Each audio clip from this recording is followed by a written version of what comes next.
श्री देवर्षि नारद जी कहते हैं, ये प्रेम प्रकाशते क्वापि पात्रे, किसी बिरले में ये प्रेम प्रकाशित होता है। तो बिरला कौन है जिसमें प्रेम प्रकाशित होता है? तो जो इतने लोगों का संग नहीं करता। ध्यान दीजिएगा, अगर प्रेम हृदय में प्रकाशित करना है तो हमें प्रेम पात्र बनना होगा। प्रेम पात्र बनने के लिए यहां प्रार्थना कर रहे हैं कि इतने लोगों का संग नहीं करना होगा। जिसका विद्या का घमंड है, धन ऐश्वर्य का घमंड है, जो बात अभिमान पूर्वक करता है, अपने को बड़ा बुद्धिमान और शक्तिशाली समझता है और अपनी शक्ति और बुद्धि का प्रयोग दूसरों के दुख वर्धन में, दुख देने में करता है, ऐसे स्वार्थी, अभिमानी, धनी, यशस्वी, माननी, ऐसे जनों का संग नहीं करना जिसे प्रेम प्राप्त करना है। ध्यान दीजिए, जिसको विद्या का अभिमान है, ईश्वर का घमंड है, बातों में अभिमान झलकता है, बुद्धि और शक्तिमान होकर के वो दूसरों को दुख देता है, धर्म, कर्म, स्वार्थ सब अभिमान के वशीभूत होकर करता है, वो अपने को पूजनीय और माननीय समझता है, ऐसे का संग कभी नहीं करना चाहिए उसे, जिसे भगवत प्रेम प्राप्त करना है, पहला। दूसरा, जो भगवान की सगुण मूर्ति श्री विग्रह की निंदा, भगवान के संतों की निंदा, भगवान के वाक्य शास्त्रों की निंदा करता है, वो देहाभिमानी, अनात्मदर्शी, ऐसे पुरुष का कभी भी संग नहीं करना चाहिए। अनात्मदर्शी, संसार को सत्य मानने वाला, जो भगवान की सगुण मूर्ति श्री विग्रह की निंदा करता है, संतों की निंदा करता है, भगवद वाक्य शास्त्रों की निंदा करता है, वो देहात्माभिमानी, देह भाव वाला, वो अनात्मदर्शी, संसार को सत्य मानने वाला, ऐसे दुष्ट का संग नहीं करना चाहिए। तीसरा, जो सद्गुरु के प्रति दोष दर्शन करता है, सद्गुणों में अवगुण देखता है, उनकी निंदा करता है, वो विद्वान क्यों न हो, वो कोई भी हो, ऐसे अवज्ञा करने वाले का कभी भी संग नहीं करना चाहिए जो भगवत प्रेम पात्र बनना चाहता है।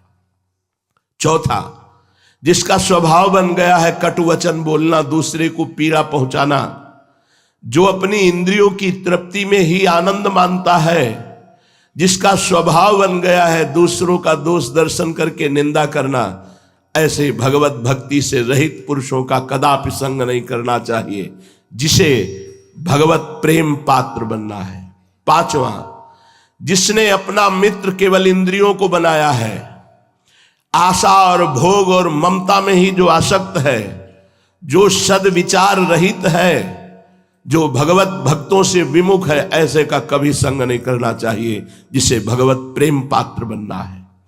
छठवां, जो भगवत वेश धारण करके भगवत वेश के विरुद्ध आचरण करता है, जो आचार्य परंपरा से भगवत वेश धारण नहीं के मनमानी वेश धारण करता है, जो धर्माचरण का ढोंग दिखाता है, ऐसे पुरुष का भूल करके भी भगवत प्रेम पात्र बनने के लिए संग नहीं करना चाहिए।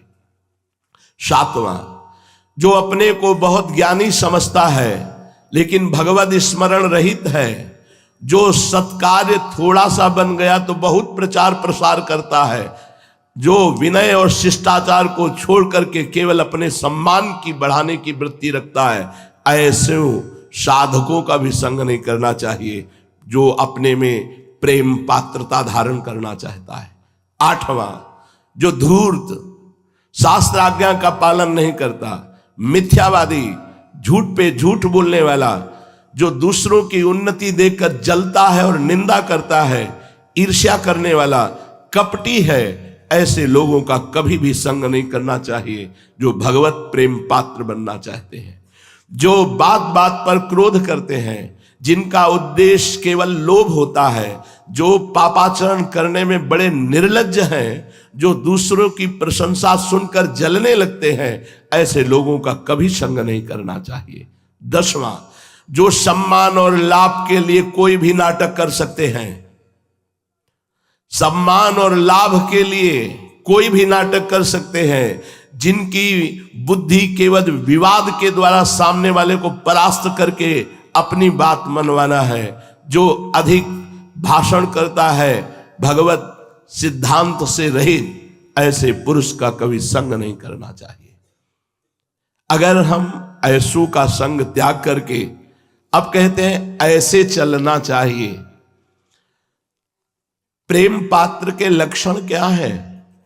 सबसे पहला, कभी उसमें क्रोध रूपी शैतान नहीं आता है, इसे प्रेम प्राप्त करना है। दूसरा, वो किसी भी अन्य स्त्री के साथ भोग वृत्ति नहीं रखता और भोग भावना रखकर दर्शन और संभाषण भी नहीं करता, चाहे वो गृहस्थ हो या विरक्त। अन्य शब्द गृहस्थ के लिए, अन्य शब्द विरक्त के लिए शब्द। पहला है जो क्रोध रूपी शैतान से दूर रहता है। दूसरा है किसी भी माता बहन की तरफ दृष्टि, भोग दृष्टि नहीं, एकांत में भोग वार्ता और भोग विलास नहीं। तीसरा, जिसका सदैव एकांत भाव से अपने आराध्य देव में भजन करने का स्वभाव बन गया है। चौथा, जो बहुत कम बोलता है। पांचवा, जो जब सब सो रहे होते हैं तब जग कर अपनी दिनचर्या करता है, भजन करता है। ये 5 बातें जिनमें होती हैं वो प्रेम पात्र बन जाता है। पीछे 10 बातों का त्यागी, ऐसे लोगों के, ऐसे संगों के, ऐसे वार्ता करने वालों के कभी संग में नहीं। और ये पहला, कितना भी तुम्हें कोई गुस्सा दिलाए, गुस्सा नहीं होना। दूसरा, किसी भी माता बहन, बहुत ध्यान देने योग्य बात है, जब हमको किसी की गलती बताई जाती है कि अमुक ने ऐसे ऐसे किया, तो आप होश में रहे ना। उसने जो गलती की है, ये बात सुनते ही आपके मन ने नोट कर लिया। बहुत ध्यान से सुनना। अब जब आप एकांत होंगे तो वो आपके सामने पूरी फिल्म बना के रख देगा। ऐसी बातें कानों से भी नहीं सुननी चाहिए, आंखों से नहीं देखनी चाहिए और वाणी से नहीं बोलना चाहिए साधक को। क्योंकि जो सुनते हैं, जो देखते हैं, जो बोलते हैं, तुरंत मन कल्पनात्मक फिल्म तैयार कर लेता है और वो आपको दिखाकर भ्रष्ट कर देगा, पक्का, इसमें संशय नहीं। बहुत प्रवीण है फिल्म बनाने में, यही अभिनेता बन जाता है, यही डायरेक्टर बन जाता है, यही सब कुछ बन जाता है। अकेले मन पूरी फिल्म तैयार कर देगा। हमारी बात को गंभीरता में लेना। अगर आप ऐसी गंदी बातें सुनते, अच्छा, तो आप होश में हो जाइए। वहां तो अच्छा कह रहे थे, अब सब बुरा होने वाला है तुम्हारे साथ। जहां एकांत हुए वो फिल्म तैयार करके दे देगा। ये अपने लोग चली हुई बात कह रहे हैं, पूरे जीवन में जो चला है, अनुभव किया है, उसी को सावधानी से आपको बता रहे हैं। हम जो दृश्य देखते हैं, जो बोलते हैं, जो सुनते हैं, उसकी तत्काल फिल्म तैयार करता है मन और एकांत में पेश करता है। अब एकांत में भावावेश आ जाता है। अगर भागवतिक हुआ तो भागवतिक और सांसारिक हुआ तो सांसारिक। हमारी प्रार्थना मान लो, हम ये सब वो बातें कह रहे हैं जो हमने अपने मन में पढ़ी है, मन में पढ़ी है। तभी कई बार विनोद में कह देते हैं कि लोग और पीएचडी करते हैं, हमने मन की पीएचडी की है। बचपन से लेकर मन को पढ़ा है, उसी की पढ़ाई की बात तुम्हें कह रहे हैं। वही डायरेक्टर, वही हीरोइन, वही हीरो, वही विलेन, सब बन के पूरी फिल्म तैयार कर देगा और आपको भ्रष्ट कर देगा दिखा के अपनी फिल्म। किसी भी माता बहन की तरफ काम भाव से मत देखो। हम तो कहते हैं किसी भाव से मत देखो। बात करनी है ऐसे बात कर लो जो आवश्यक है, नहीं तो बातें ही मत करो। माता बहन या जहां भी तुम्हारा काम भाव उत्पन्न होता हो, जिस शरीर के आकर्षण से, सावधान। सर्वदा एकांत भाव से अपने प्रीतम के चिंतन में लगना। एकांत भाव का मतलब होता है अन्य फिर कोई भाव नहीं, अंदर ही अंदर अपने प्यारे के चिंतन में लगे हैं। कम बोलना जिनका स्वभाव बन गया है और जो रात्रि में एकांत में अपने चित्त को अपने आराध्य देव में जोड़ते हैं जब सब सो रहे हैं। प्रेमी क्या चाहता है? प्रेमी इस लोक और परलोक का कोई सुख नहीं चाहता, अणिमादिक कोई सिद्धियां नहीं चाहता, केवल वो अपने प्रीतम प्रभु में आसक्त होना चाहता है, प्रेम प्राप्त करना चाहता है। तो प्रेम का लक्षण क्या है जिसे वो प्राप्त करना चाहता है? सर्वथा ध्वंस रहिता सत्यपि ध्वंस कारणे यद भाव बंधनम यूनो तत्प्रेम परिकीर्तिता। पूरी विपत्ति नाश की वृत्तियां आ गई, घेर लिया आपको, शरीर अस्वस्थ, कुछ व्यवस्था नहीं, भारी निंदा, भारी अपमान, पर उस स्थिति में घोर बंधन, घोर नाश, घोर विपत्ति की स्थिति में भी आपका मन केवल अपने प्यारे में गया, इसे प्रेम कहते हैं। घोर विपत्ति में, जैसे श्री राम जी को फांसी की सजा दी गई, पूछा गया तुम्हारी अंतिम इच्छा क्या है, तो उनका बस एक बार विट्ठल भगवान का साक्षात्कार करा दीजिए, एक बार मंदिर के सामने से निकाल दीजिए, मैं उनको देख लूं, बस इतना। घोर विपत्ति, बंधन, नाश की उपस्थिति में आपके चित्त की स्थिति अपने आराध्य देव में, इसे प्रेम कहते हैं। अनुकूलता में तो सब कहते हैं बड़ी कृपा है, कृपा है जब भारी प्रतिकूलता, भारी दुख, विपत्ति, क्लेश, फिर भी कोई फर्क नहीं, वो प्रेम मार्ग का पथिक होता है। हर सूल उसके चरणों में पड़ते ही फूल हो जाते हैं, जो इस मार्ग का पथिक होता है, सिंहवत होता है वो, भगवत भाव में दैन्य, और हर कष्ट सहने के लिए पहाड़ होता है, वो टूट नहीं सकता। प्रेम मार्ग का पथिक टूट नहीं सकता, चाहे काट दिया जाए, पक्का हर परिस्थिति के लड़ने के लिए वो तैयार रहता, हर दुख, हर विपत्ति, हर बात। क्या माधुर्य में शरीर श्रृंगार की प्रधानता होती है क्या? माधुर्य में, अरे भगवान का ऐश्वर्य भी बाधक है, फिर शरीर श्रृंगार की तो बात क्या। लेकिन आजकल तो बहुत लोग लौकिक श्रृंगार करते हैं और कहते हैं हम श्री कृष्ण के माधुर्य उपासक हैं, कांता भाव, गोपी भाव, परंतु ये देहाभिमानी ये नहीं समझते कि माधुर्य भाव तीनों शरीरों के त्याग का होता है। ये गाल में लाली लगा के, भाव बनवा के, पलकों में रंग भर के, यहां तक चूड़ियां पहनकर श्री कृष्ण को नहीं रिझाया जाता। श्री कृष्ण को रिझाने वाले फकीरों के चरित्र पढ़ो। पूज्य श्री चंद्रशेखर बाबा रोटी मांग के लाते, रास्ते में ही चबा लेते सूखी, प्राणों का पोषण करने के लिए, और कुटिया में बैठकर निरंतर अपने आराध्य देव के लिए आंसू बहाते हुए नाम जप कर, ऐसे दहाड़ मार मार करके रोते कि अपने को धिक्कार पैदा होता कि मेरा जीवन क्या है, मैं अपने प्रियाजू के लिए ऐसे कब रोऊंगा जैसे पूज्य बाबा श्री कृष्ण के लिए रो रहे हैं। दहाड़ मार मार करके पूज्य चंद्रशेखर बाबा, ये आंखों देखी बात कह रहे, दहाड़ मार के, बिल्कुल निर्मल संत, भगवत प्रेमी महात्मा, दहाड़ मार करके रोते ऐसे जैसे कोई बच्चा रो रहा हो फपक फपक के। तो सबको रोना आता हो, हमें रोने की जगह धिक्कार आता कि प्रियाजू के लिए ऐसा कब रोना आएगा जैसे पूज्य बाबा अपने लालजू के लिए रो रहे हैं। ये माधुर्य बातों का नहीं है, बहुत आगे का विषय है। जो शरीर राग त्यागी होता है वो माधुर्य की तरफ बढ़ता है। शरीर सजाने वाले तो देह भाव को प्राप्त हैं। और आगे का शब्द लिख लीजिए, श्रृंगार नहीं, माधुर्य नहीं, काम। ये महापुरुषों ने मना किया है।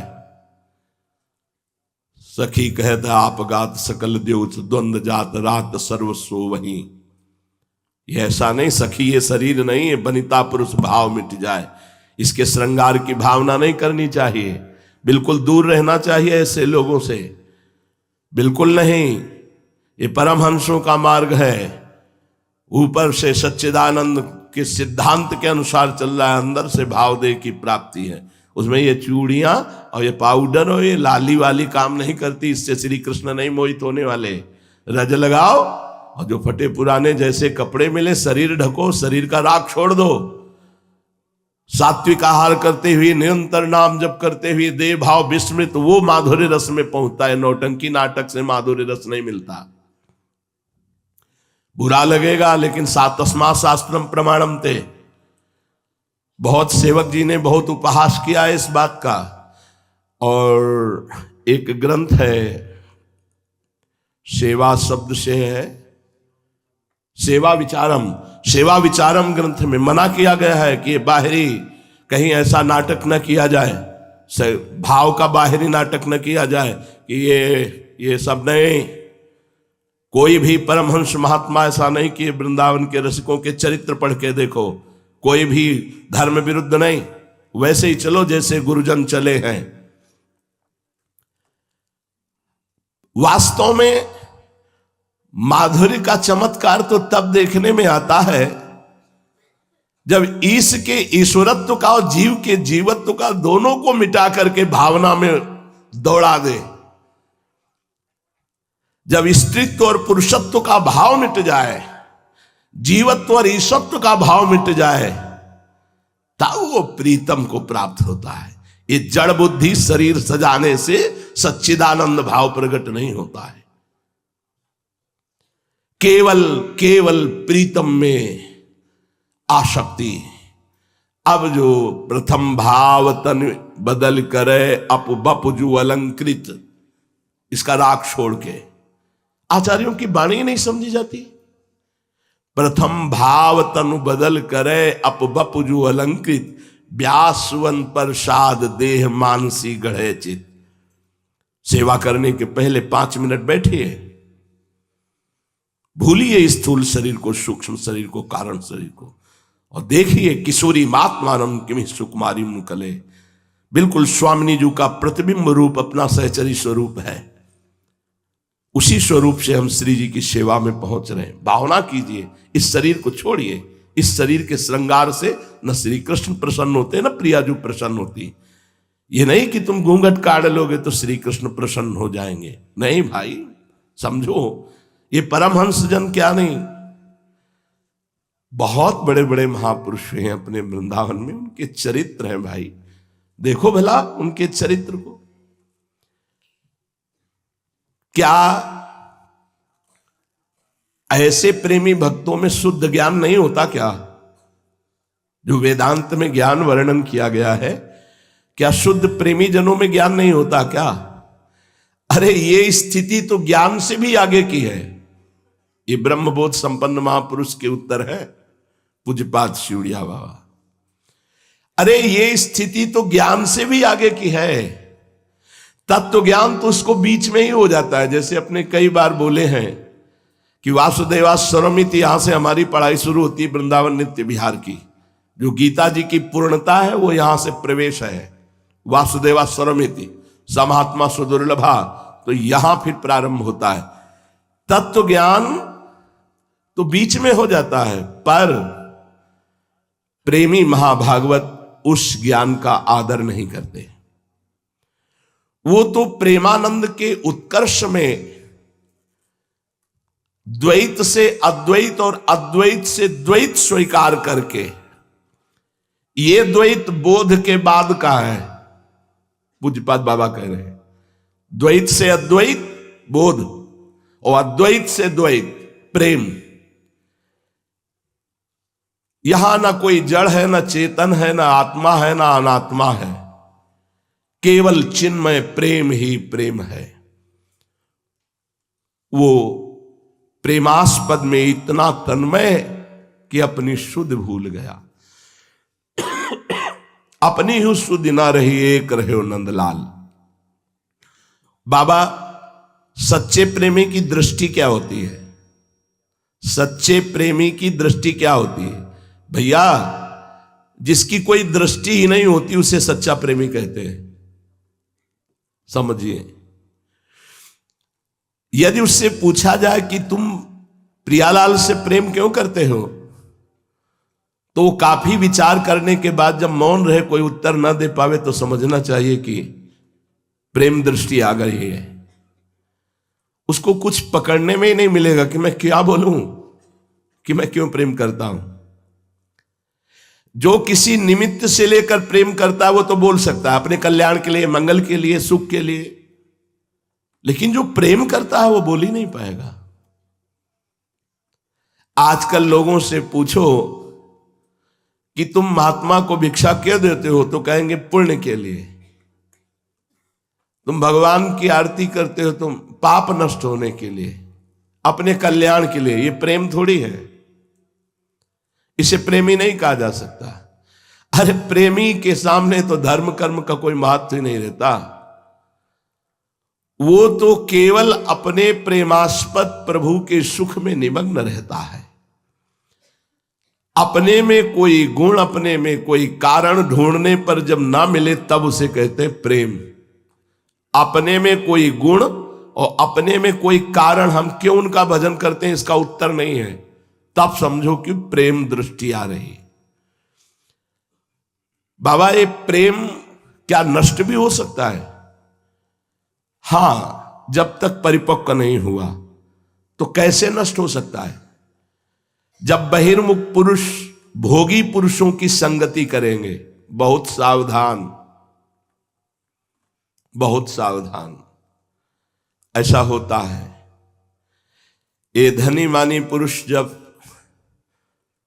साधकों के पास आने लगते हैं, साधकों को मनचाही वस्तुएं मिलने लगती हैं, भोग सामग्रियां मिलने लगती हैं। परिपक्व अवस्था ना होने के कारण वो उनसे ममता कर बैठता है। ममता करने के कारण उनमें जो होते हैं गुण अवगुण वो अपने आप में आ जाते हैं। हम जिसका चिंतन करते हैं, जिसका संग करते हैं, उसका प्रभाव आता है हमारे अंदर। बहिर्मुख पुरुष भोगी पुरुषों की संगति से प्रेम नष्ट हो जाता है। बहिर्मुख पुरुषों की बनाई हुई पुस्तकों को पढ़ने से। आजकल रोज हमारे पास रचयिताजन पुस्तक देते हैं आके, पैंट शर्ट, हमने ये रचना की, हमने ये रचना की, हमने गीता की टीका की। आदि गुरु भगवान शंकराचार्य जी महाराज से जो सिद्ध टीका, ज्ञानेश्वरी टीका, महाराष्ट्र के महान भगवत स्वरूप श्री ज्ञानेश्वर जी महाराज, अभी वर्तमान में कुछ ही समय पहले पूज्य श्री स्वामी राम सुखदास जी की हुई टीका, इन महापुरुषों की टीका में कुछ बकाया रह गया है, तुम्हें टीका करने की जरूरत है, उनके अनुसार चल के सिद्ध हो जाओ। नहीं, तुकबंदी को रचना समझते हैं। अरे आचार्यों ने ऐसे थोड़ी ग्रंथों की रचना की है। समाधि भाषा देखा है प्रिया प्रीतम को, देख रहे हैं वही लिख रहे हैं। आजकल रोज रचयिता आते हैं महाराज, फिर वो महल में भिजवा देते हैं, यमुना जी के महल में पधराया। बहिर्मुख पुरुषों की बनाई हुई पुस्तकों को पढ़ने से जीवन में आदर्श बना लेना चाहिए। बार बार प्रार्थना करते हैं। सन्यास के आदर्श पूज्य पादुड़िया बाबा, भक्ति के आदर्श पूज्य भाई जी श्री हनुमान प्रसाद पोद्दार जी, और प्रेम के आदर्श पूज्य श्री सदगुरुदेव भगवान। जीवन में कभी एक शब्द का संशय नहीं हुआ, ना पूज्य पादुड़िया बाबा के, ना भाई जी के, और ना सदगुरुदेव भगवान के। बिल्कुल डूबी हुई बात। जो भाई जी के अनुगामी पूज्य राधा बाबा, पूज्य राधे श्याम बंका, जो भी महापुरुष जन है, हमें उनमें संशय नहीं, क्योंकि वो सब भाई जी के ही वचन है। अब जिनको अनुभूति नहीं है कुछ भी, वो रचना पढ़नी ही नहीं चाहिए। बाबा कह रहे बहिर्मुख पुरुषों की बनाई हुई पुस्तकों को पढ़ने से। तीसरा, बहुत शास्त्रों की जानकारी से। अष्टांग योग में क्या है, और सांख्य योग में क्या है, उसमें क्या है, उसमें क्या है, उसमें क्या है। आपको प्रभु से प्रेम करना, सब भूलना है। आपको ज्यादा शास्त्रों का स्वाध्याय नहीं करना, चलना है ज्यादा। चौथा, धनी पुरुषों के द्वारा दिए हुए विषय भोगों में रति और उनका आदर, ये नष्ट कर देता है प्रेम मार्ग को। पांचवा, बहुत से संबंध बनाने से। बहुत ही नाटक और शुरू हो गया। ये धर्म की माँ है, ये धर्म की बहन है, ये अमुक है, ये अमुक है। ये सिर्फ गुरुदेव बस, ना गुरु बहन, ना काका गुरु, ना मामा गुरु, ना चाचा गुरु। यहां संबंध बनाने नहीं आए, सीधे गुरुदेव और उनके वचन बस। आज्ञा भई सो सेवा कार्य भय, नहीं तो एकदम एकांत और अपने गुरुदेव के वचनों में रमण। ये भूल जाओ कि वो धर्म के भाई आते हैं हमारे पास। किसी ने बताया धर्म के भाई कुछ सेवा लेकर आते हैं। हमारी प्रार्थना है विरक्त भेष में वो धर्म के भाई और धर्म के भाई नहीं होते। जब कोख से पैदा हुए भाई का त्याग कर दिया तो धर्म का भाई क्या होता है? फिर अधर्म का खेल शुरू हो जाएगा। मान लो, लिखित बात समझ लो। बलवान इंद्री ग्रामो विद्वानम अपि कर्षति। आप क्या चीज है? बहुत होश में। अगर हम एकांत में हैं, हमारा बार बार संयोग विपरीत शरीरों से होता है या काम भाव बढ़ाने वाले शरीरों से होता है, आप नहीं बच पाएंगे। पक्का लिख लीजिए, उससे आपको बचना पड़ेगा। तस्मात् शास्त्रम प्रमाणम ते।